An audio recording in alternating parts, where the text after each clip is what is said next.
A pumpkin semifreddo. Really, what I love about this is that it's no churn. You only need pretty much one mixture to get it done, and once it's frozen after about 3 to 5 hours, it's ready to go. So you don't need to go through the whole process of like making the ice cream. I get you. You know So what I mean? it's easy and it's delicious. Delicious. Get working. Let's go. Okay. So first thing we're gonna do is we're gonna melt our chocolate.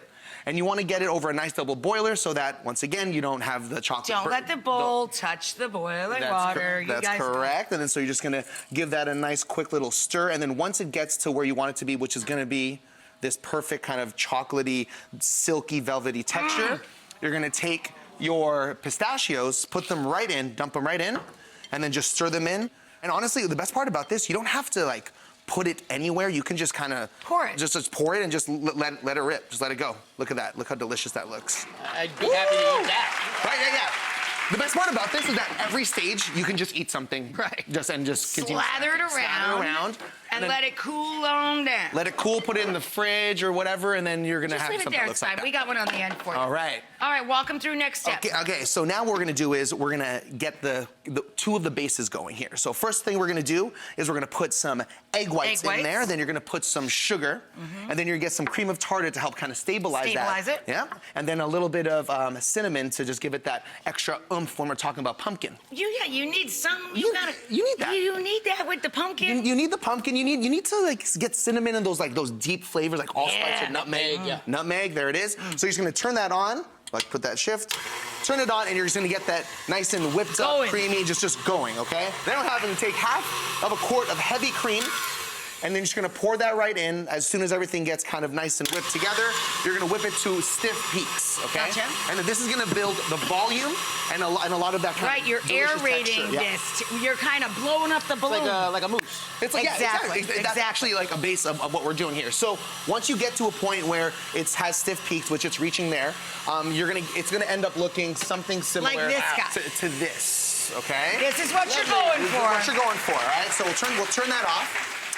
Next up, on another bowl, this is where you're gonna get the semifreddo and the kind of Italian essence here, where we put in some mascarpone cheese, which is like an Italian cream cheese. Mascarpone is fantastic. It's so good. You can use it in savory and sweet dishes, and that's exactly what it is. Basically, it's Italian cream cheese. And it's like extra fatty, extra flavorful, and extra delicious. It's really good. So you're gonna put that with some egg yolks, to just once again right. reinforce the richness. And then instead of regular granulated sugar, you're gonna put some condensed milk in there. Oh my God. And then, silky. Yeah, but see, this is important along with the mascarpone cheese because these two are gonna allow you to get that deep, heavy, really ice creamy, sexy, that really silky thing going on. And then you have some salt because you want to make sure that everything always has layering of flavor, all right? So All right, baby. So you're just gonna lock that in, and then you're just gonna whip it up, and you're gonna get this similar to the egg whites. Pour this in, whip it all together, also to stiff peaks. So let's pretend we're done. This is what you get here. Keep on going down the line. Now you have it all ready to go. And then you're gonna do, this is where the pumpkin comes in. So you're just gonna fold. And a lot of people don't concentrate on the folding. They just might whisk it back together. Don't do that. Don't do that. You're ruining all your work with the aeration of everything. Exactly. So now what we're gonna do is you're gonna put all of this delicious pumpkin puree. You can mash it. You can do it yourself. Make sure you're just buying regular pumpkin puree or making pumpkin puree. Yep. You don't want sweetened pumpkin pie filling, right? Yes, that's correct, because then the sweet's gonna compound, it'll be too sweet. Then you're just gonna push it all together, and you're just gonna slowly fold. So the folding is just like this. You just kind of come up and under, up and under. And then so the beauty of this is that you're gonna get the streaks of the sugar, the streaks of the cream, and the streaks of the pumpkin.